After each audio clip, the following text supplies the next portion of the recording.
The group of senators are described as moderate Republicans, and Don Trung takes a closer look at whether today's meeting signals a shift in the tone of D.C. politics.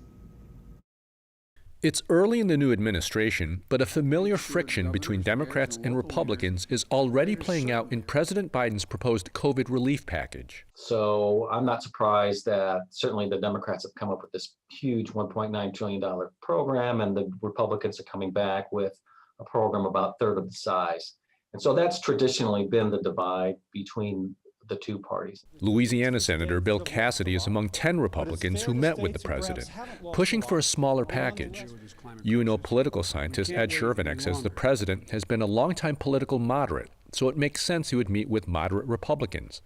That said, Shervanek says Cassidy does have to consider the overwhelming conservative nature of Louisiana. His goal, obviously, is to walk that fine line, to be the moderate, to be the statesman, but also, to make sure that his voters understand that he is still among them in terms of partisanship.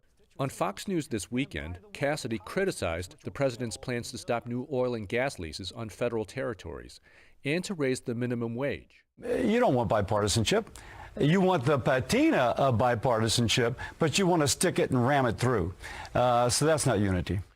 While today's meeting featured a moderate president with moderate senators, Shervanek says there's a different dynamic in the House of Representatives.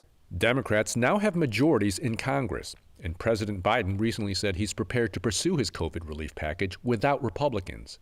If he follows through with that, today's meeting may be more of a listening session rather than a negotiation. Don Trung, Eyewitness News. Senator Cassidy and fellow Louisiana Senator John Kennedy are also among 25 Republicans who have requested to meet with President Biden to voice concerns about his executive order on the domestic energy sector. No word yet on if or when that meeting will take place.